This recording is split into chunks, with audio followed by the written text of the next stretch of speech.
Uh-oh. Look where I'm at over here. So I am blowing onto the engine block. That made antifreeze come out of here. So what could be the problem, guys?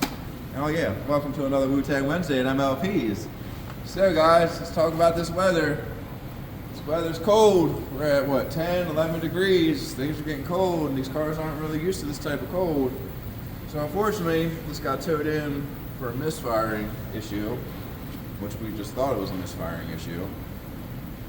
Replaced the cool packs and the spark plugs. Yeah, 2 out of 4 cool packs are bad, so we did all 4, so the customer didn't have to get towed in every time a cool pack went bad. But test drove the vehicle overheated on us on the test drive. So we brought it in, didn't see any visible leaks. Got out the good old pressure tester. Pressure tested it some. Found a slight leakage coming from, I thought it was these crossover pipes always get bad on these, Hondas. Very common thing. But unfortunately, that wasn't the case. And I got, had to get the digital, scope out to be able to see it. There is a hairline crack in that block.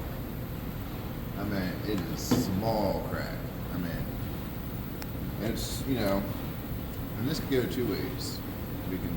We're going to try to sell the customer, one, we're going to remove a whole bunch of stuff, we're going to clean up the area, pit it a little bit, and put some high steel reinforcement epoxy on there, and hope for the best, if that's what the customer wants to do.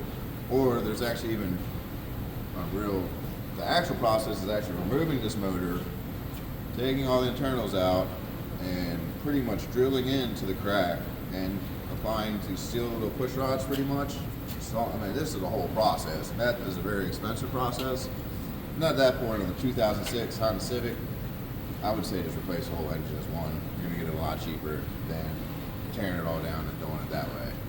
But, either which way, replacing the engine or tearing it down that way is really big. The way I'm doing it's still a pretty big job, but it's only about $1,500 if the customer wants to do it. But this also makes me a little bit sad. This actually is my daughter's car that I had sold to my customer. I've been servicing this car since the customer first bought this car new in 2006. He never liked going to the dealer for his oil changes. He wanted us to perform everything. Except recalls, of course. So this car has been around for a long time. And then when I was about to sell it, my friend Kristen's son unfortunately, got in an accident with his vehicle and they were looking for something. So I was able to help a friend out, put their child into a very reliable car.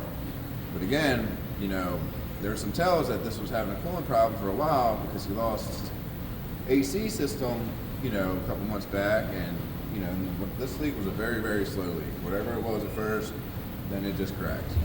So now, unfortunately, they've got a big decision to make. Hopefully, they'll let us try to save the old girl.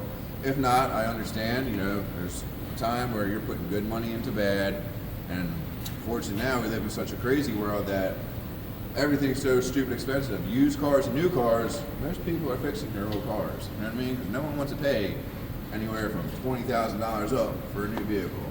So guys, remember, checking your fluids is important in this weather. Keeping up on oil changes, keeping up on tire rotations, coolant flushes, things are recommended. Makes this type of thing, unfortunately not happen. This is more of an age thing than anything. This car's been well kept for many years. But again, guys, these are things you gotta check. So thank you for tuning in to another Wu-Tang Wednesday.